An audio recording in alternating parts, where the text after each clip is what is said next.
Bismillahirrahmanirrahim. Assalamualaikum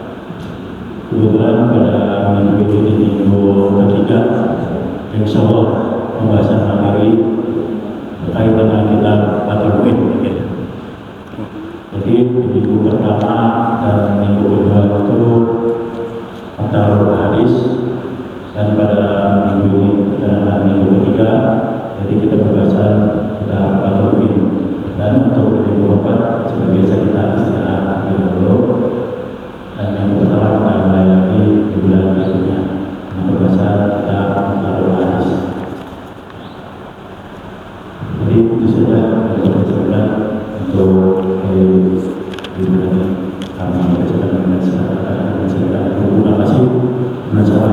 Alhamdulillah.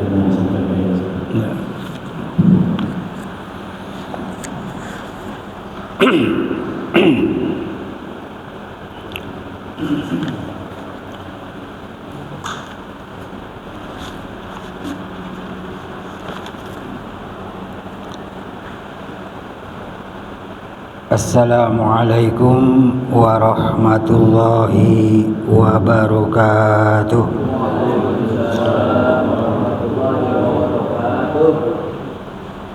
Bismillahirrahmanirrahim.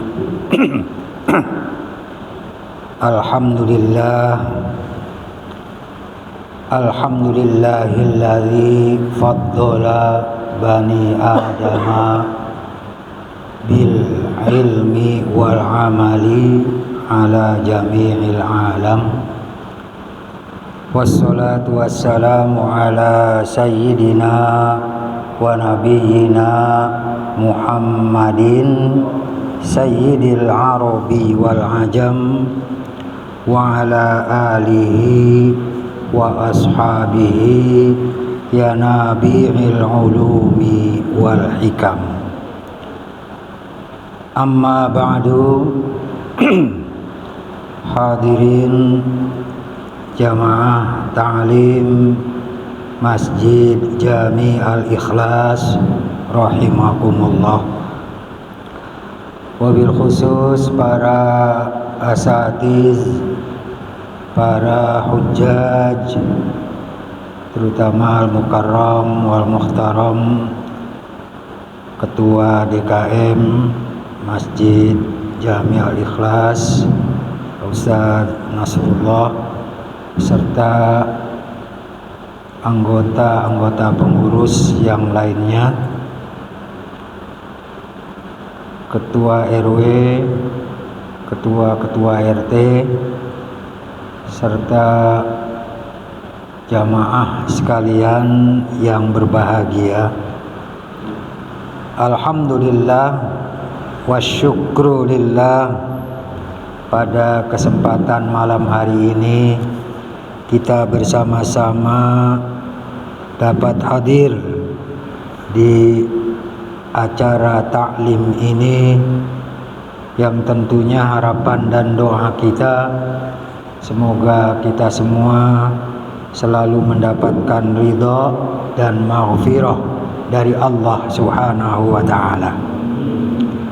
Kemudian sholawat dan salam kita sampaikan kepada junjungan Nabi besar Muhammad sallallahu alaihi wasallam. Semoga kita umatnya akan mendapatkan syafaatul uzma di yaumil qiyamah.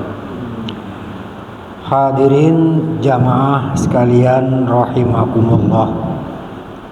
Sebelum kita mulai, saya pertama-tama ingin menyampaikan kata maaf bahwa pada pembukaan taklim malam Senin yang lalu dengan tidak diduga kami terlambat pulang ya karena macet, akhirnya nggak bisa hadir di sini, dan alhamdulillah ada yang badalin. Terima kasih kepada jamaah sekalian dan mohon maaf atas ketidakhadiran saya.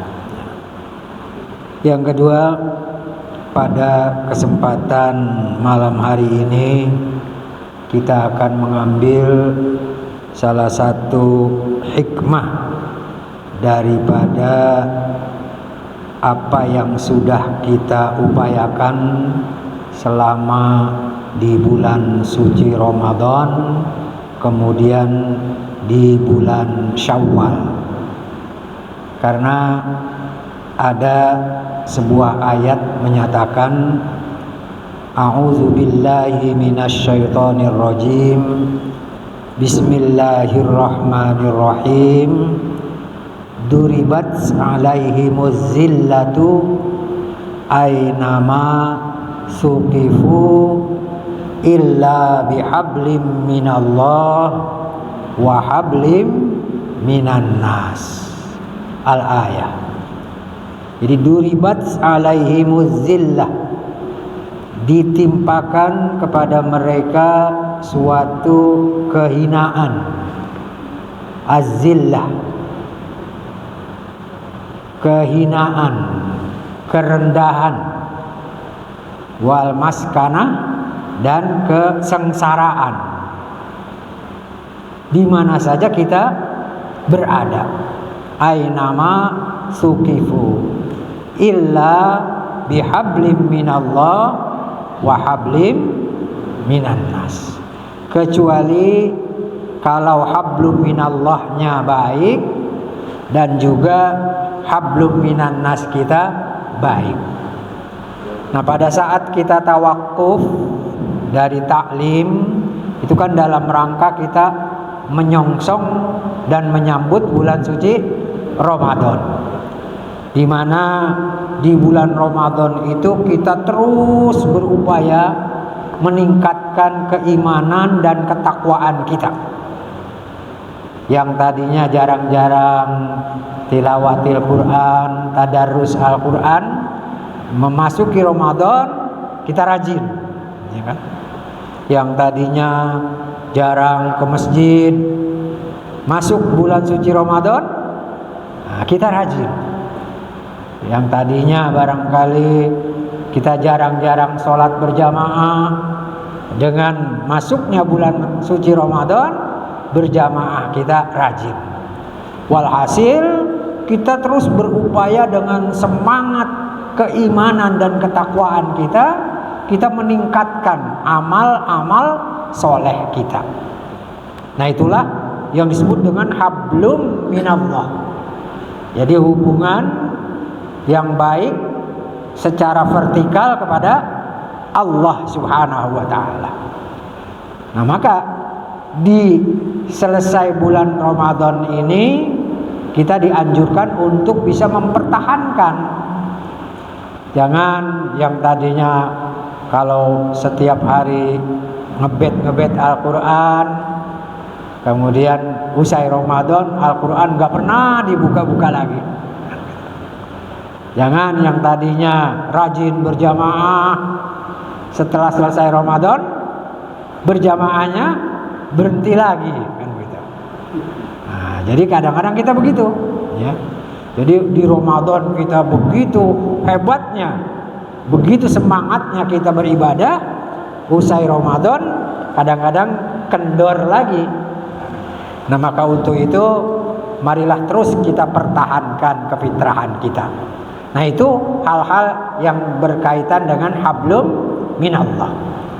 Kemudian hablum minan nas, kita sudah menjadi tradisi di bulan Syawal ini kita saling memaafkan kan gitu. Sampai-sampai kadang-kadang nggak punya duit juga kita pulang mudik, ya kan gitu. Karena mau hablum minan nas. Kita saling silaturahmi dengan teman-teman sekampung, ya. Teman-teman waktu seusia sekolah kita dulu, terutama kepada kedua orang tua kita, martua kita, kan gitu. Nah, itu hablum minan nas. Nah, sehingga insya Allah hablum minan nas kita, silaturahmi kita ini baik, maka kita termasuk orang-orang yang muttaqin.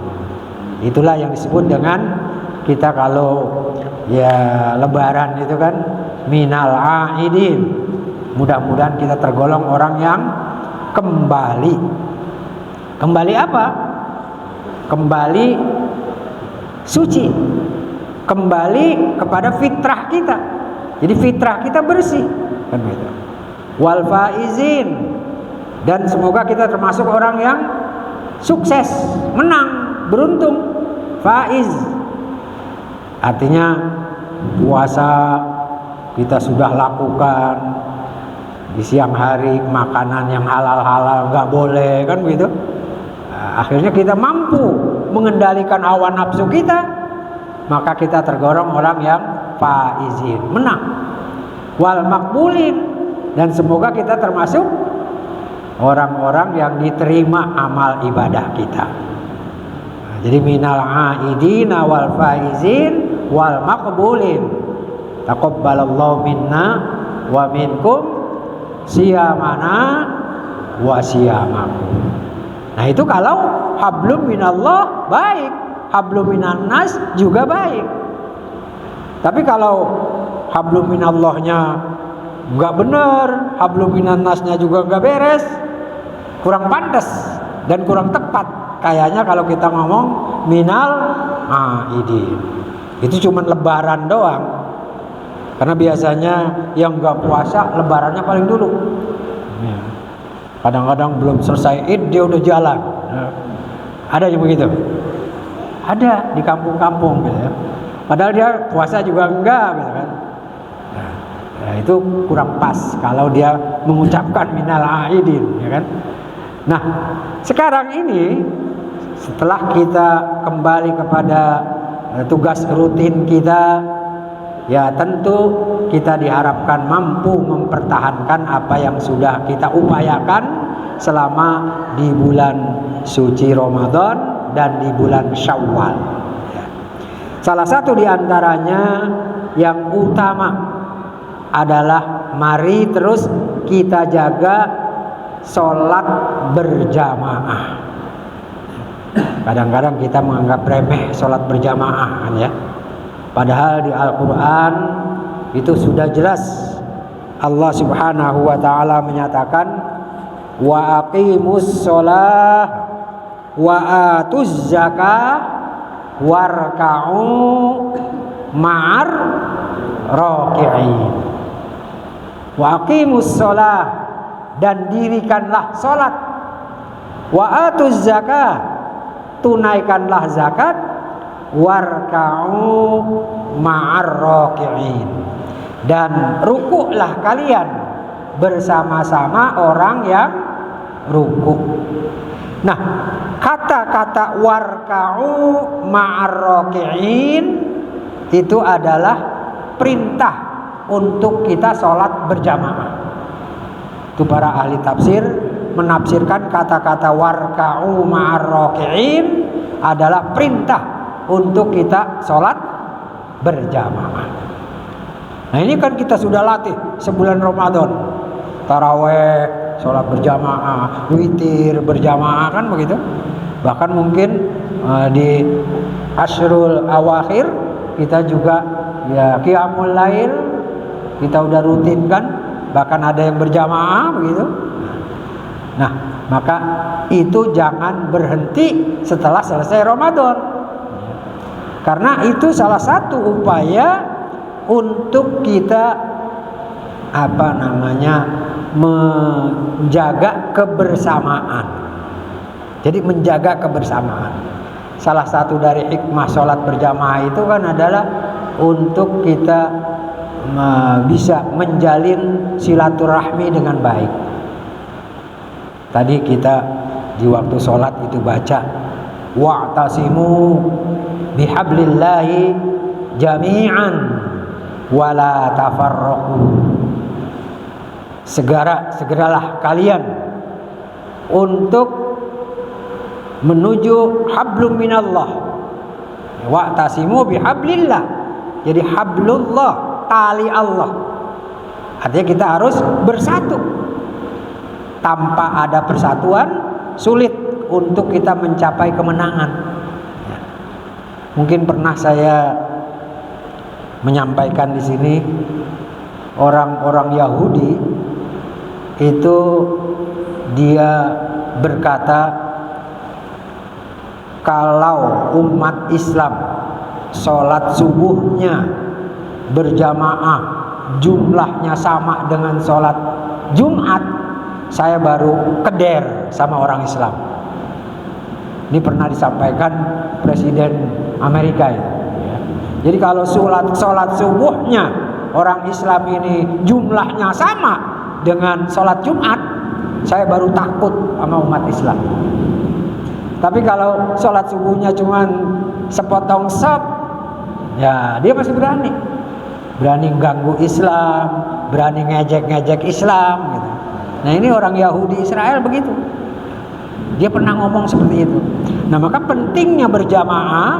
Nah ini dalam rangka kita wa'tasimu bihablillah jami'an.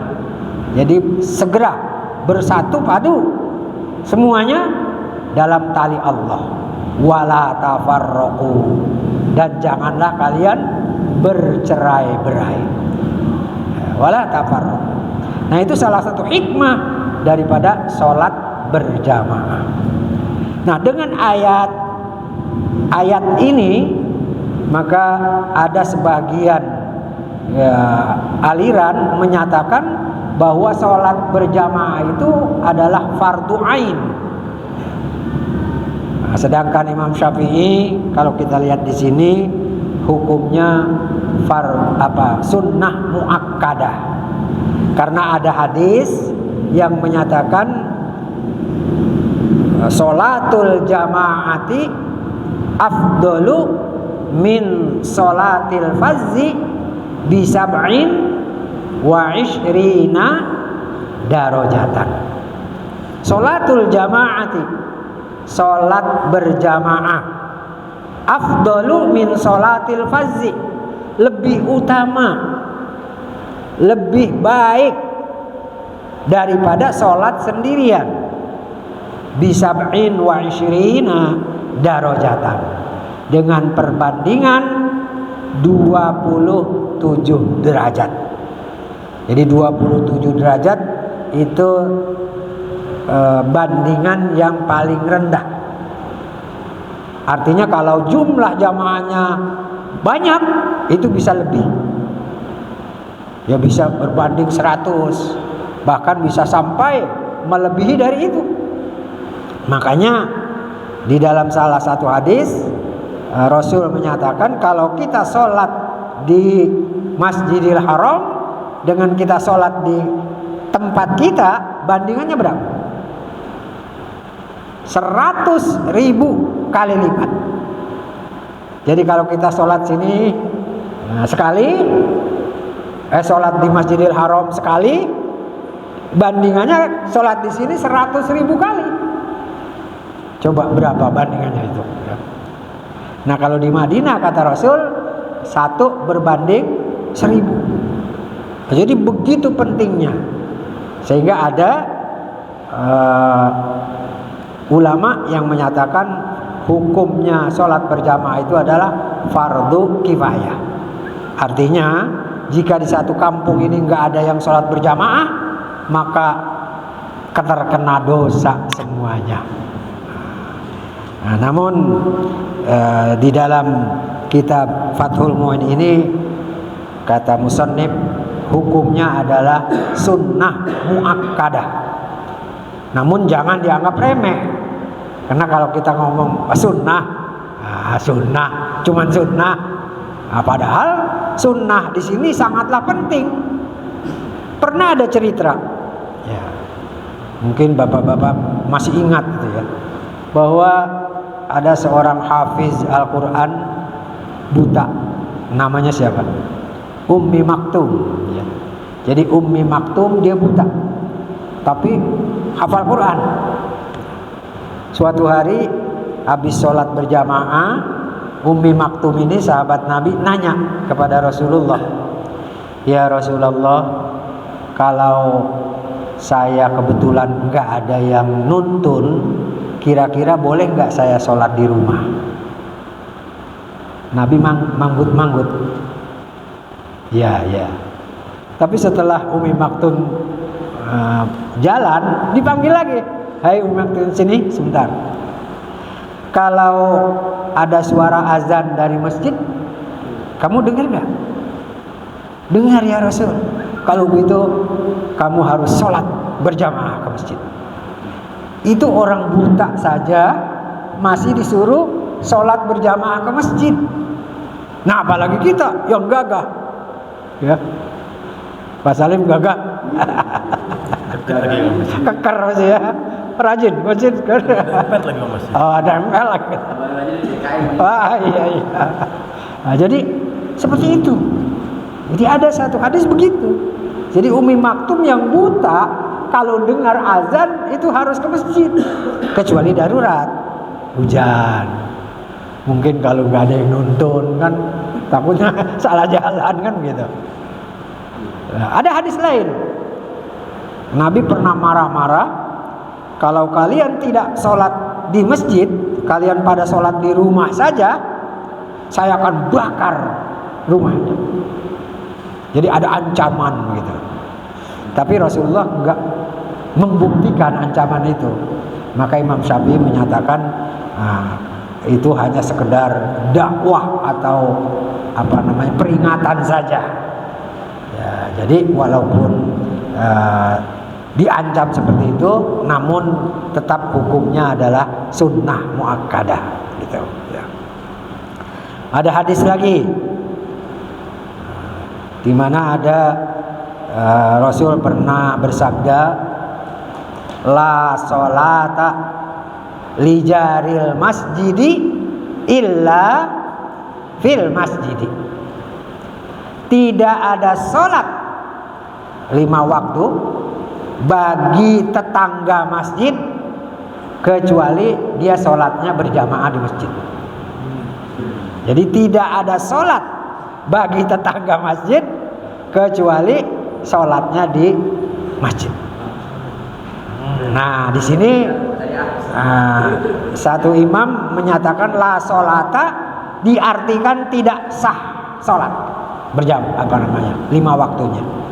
Tapi Imam Syafi'i masih mengambil satu ijtihad beda. La sholata itu artinya la takmulus sholatu. Jadi tidak sempurna sholat gitu. Jadi bukan la tasihhu, tapi la takmulu, tidak sempurna. Nah memang berbeda pendapat ini ya.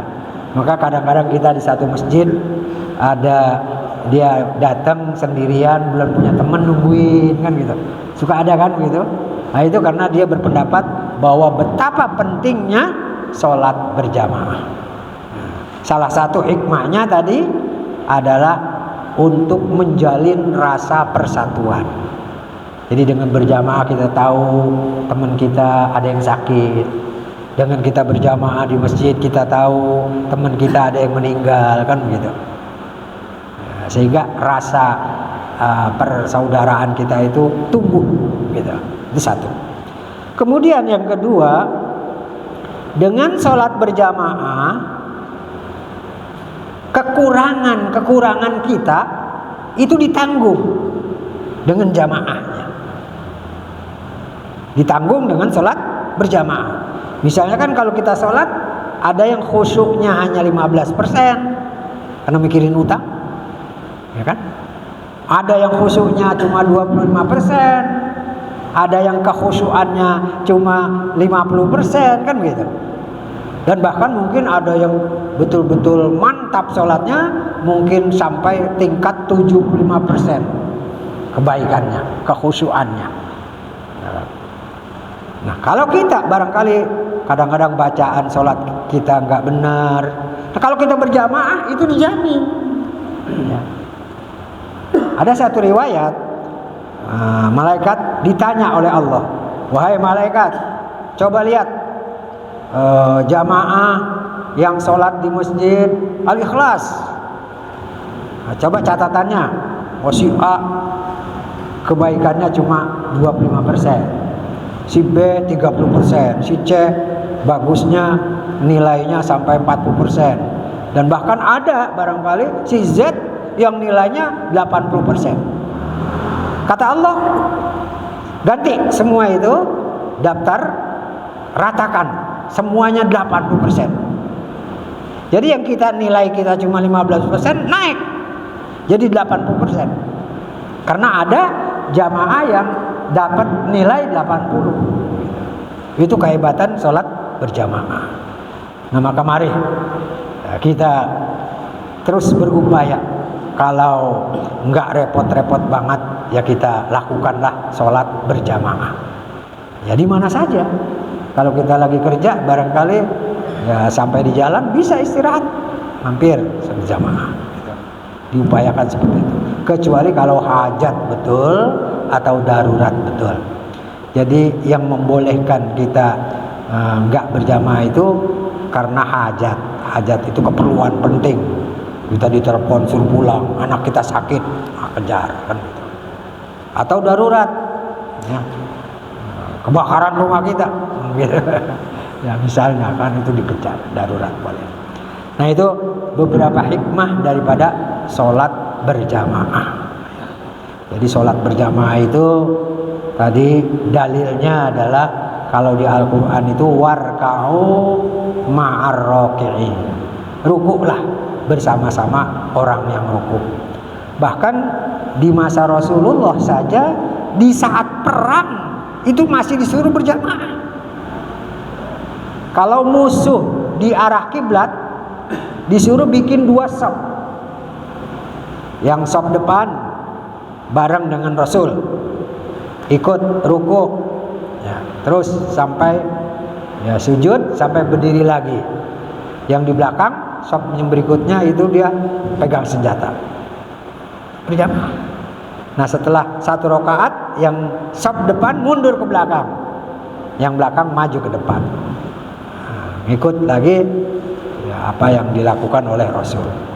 Jadi sebegitu pentingnya sholat berjamaah, sehingga di saat perang pun sholat berjamaah masih tetap didirikan. Beda kalau kita, ya kan?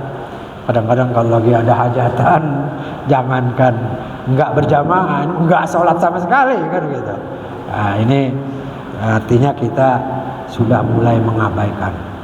Dan itu kalau kita pelihara dengan baik, insya Allah jaminannya udah surga, ya kan? Yahafizu ala sholawati was sholatil wusta wa qumu lillahi qanitin. Dirikanlah, peliharalah sholat 5 waktumu, terutama sholat al-wusta, wa qumu lillahi qanitin. Dan dirikanlah sholat itu semata-mata niat karena Allah dengan penuh khusyuk. Qanitin pakai ta itu artinya khashi'in, dengan penuh khusyuk. Tapi kalau pakai to, qanitin mir rauhillah. Innahu la yai'asu wa la tai'asu mir rauhillah. Innahu la yai'asu mir rauhillah illal qaumul kafirun. Jadi kalau pakai tok itu artinya putus asa. Ada doa kita kan itu ya. Apa namanya? Wala minal qanitin gitu kan. Qanitin putus asa itu pakai tok. Kalau qanitin itu artinya khusyuk. Bukan putus asa. Nah, itu antara lain para bapak dan saudara-saudara sekalian, bahwa apa yang sudah kita lakukan selama di bulan Ramadan dengan semangat yang tinggi, keimanan yang kuat dan ketakwaan yang terus meningkat, maka dalam rangka mempertahankan apa yang sudah kita lakukan itu antara lain adalah sholat berjamaah. Kalau sholat berjamaah kita baik, insya Allah jaminannya adalah surganya Allah Subhanahu wa ta'ala.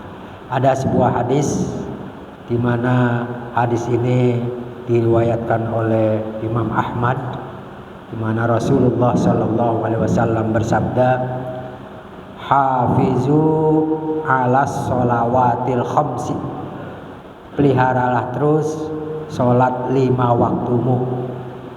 Nah, ini dimaksudkan bukan hanya kita memelihara sholatnya saja, tapi termasuk berjamaahnya ya.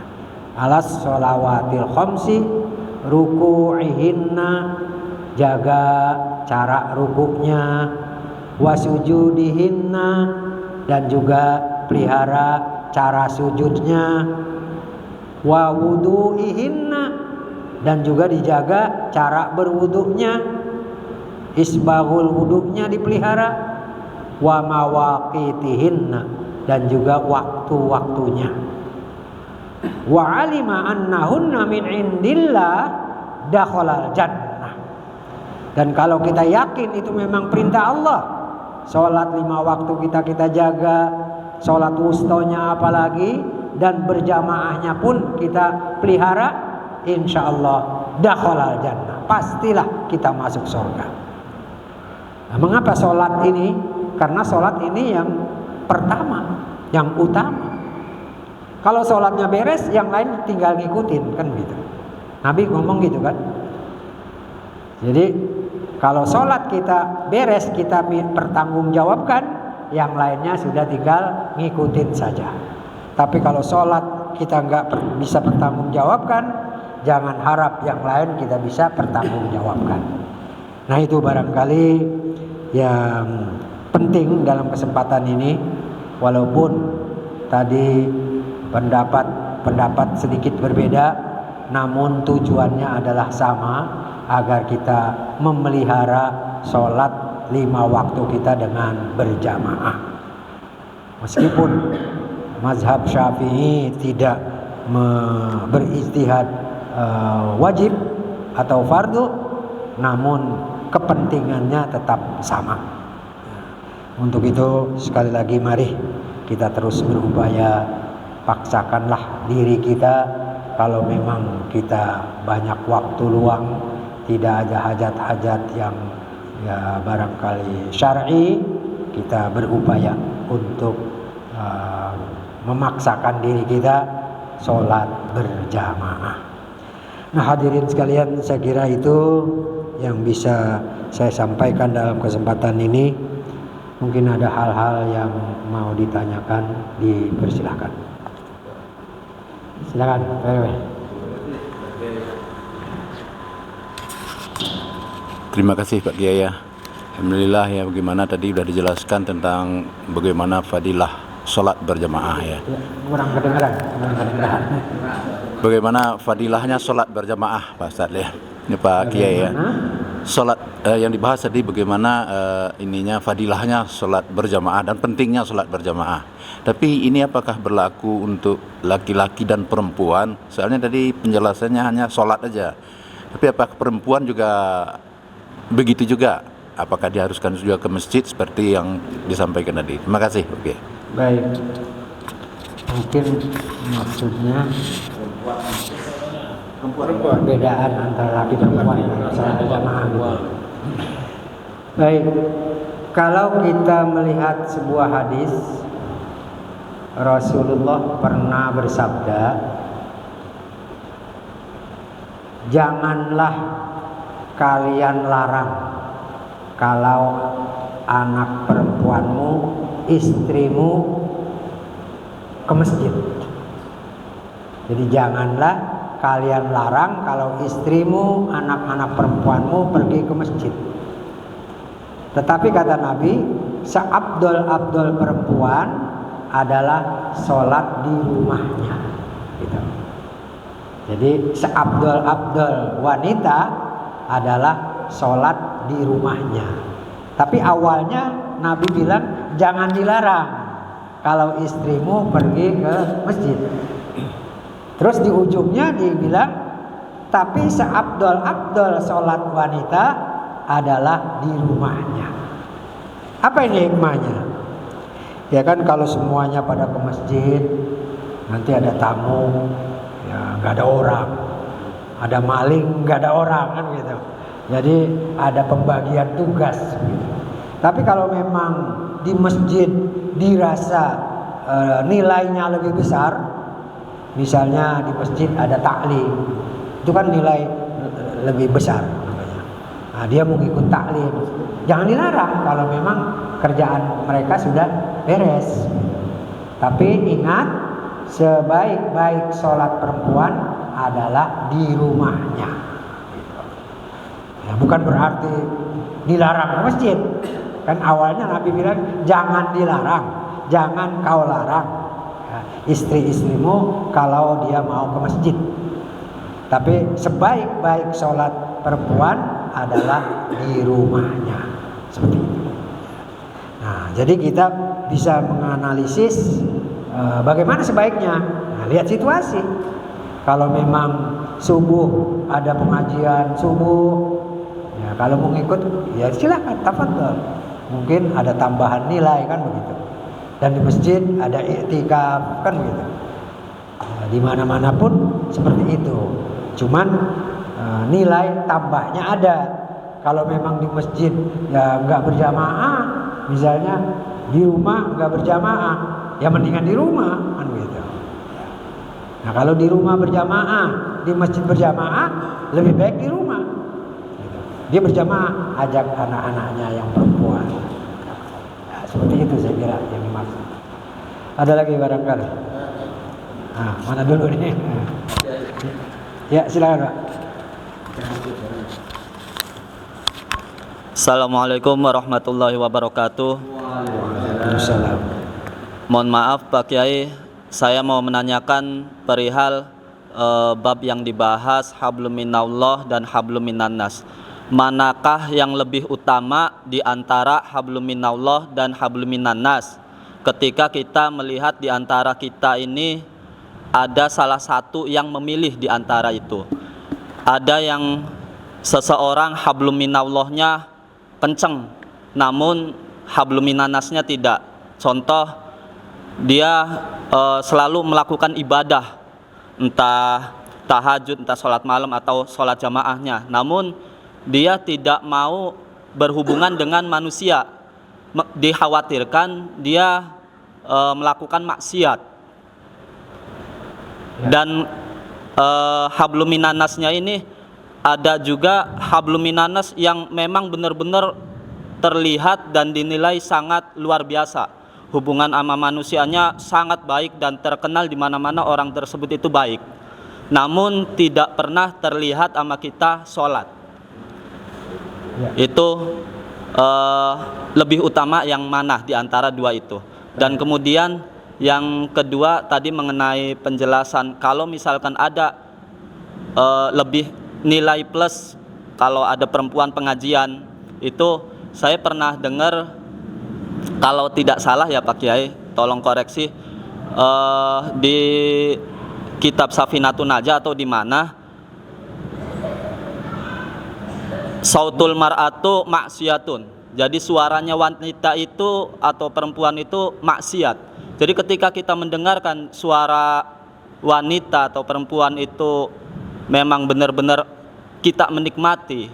Jadi apakah itu termasuk dosa untuk kita dan untuk perempuannya atau tidak gitu? Ya. Karena melihat keadaan sekarang ini banyak ibu-ibu pengajian. Ya. Terima kasih seperti itu. Baik. Assalamualaikum. Waalaikumsalam warahmatullahi wabarakatuh. Terima kasih. Ini pertanyaan yang menarik namun rumit ya.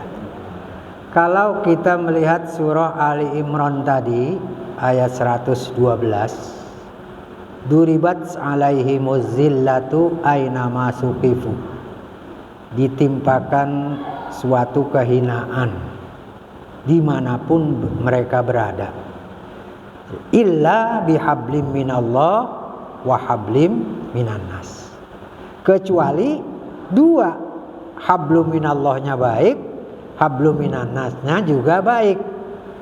Artinya di sini dua-duanya harus dijaga. Jangan hablum minallah saja, hablum minannas enggak. Dan juga jangan sebaliknya, hablum minannas doang, hablum minallahnya enggak, kan begitu. Karena di dalam satu hukum atau satu taklif itu ada hak Allah, hakullah, dan ada hakul adami, hak Adam. Pernah Rasul ditanya oleh seorang wanita, ya Rasulullah, si fulanah puasanya rajin banget, sholat tahajudnya ya jangan ditanya, hebat, tapi sama tetangga jahat, kira-kira dia masuk surga enggak? Apa jawab Nabi? Karena ada hak hablum minannas tidak terjaga, dia masuk neraka dulu sesuai dengan dosa-dosa yang dia lakukan gitu. Jadi kalau ditanya mana yang lebih utama, dua-duanya utama ya. Nah, jadi dua-duanya penting begitu.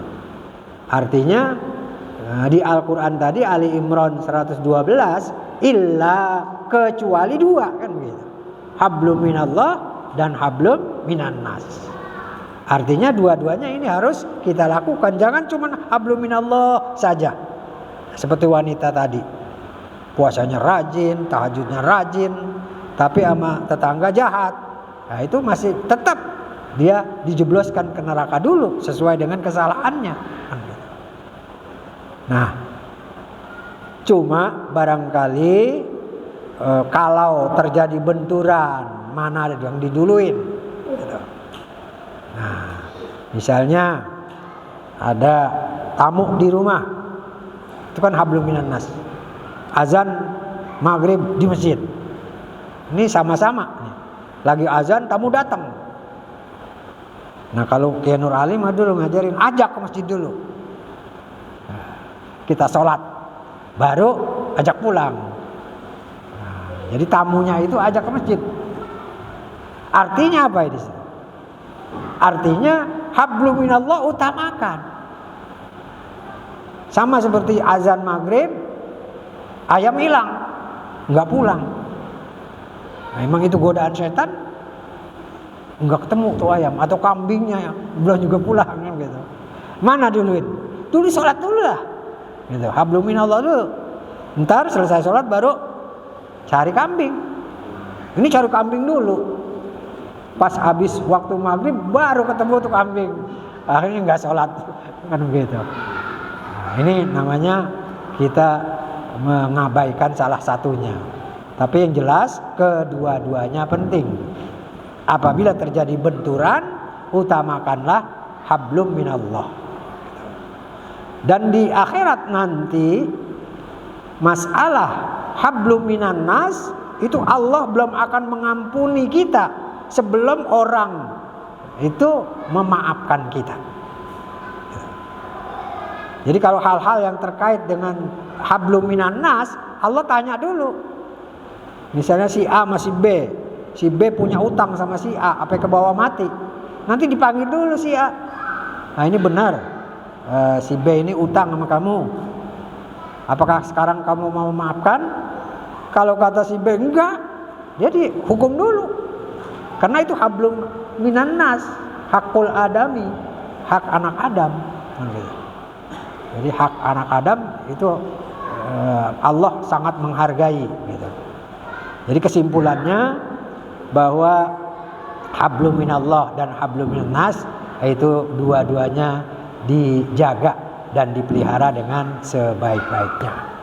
Nah, maka tradisi kita itu ya Syawal adalah peningkatan hablum minan nas, Ramadan peningkatan hablum minallah.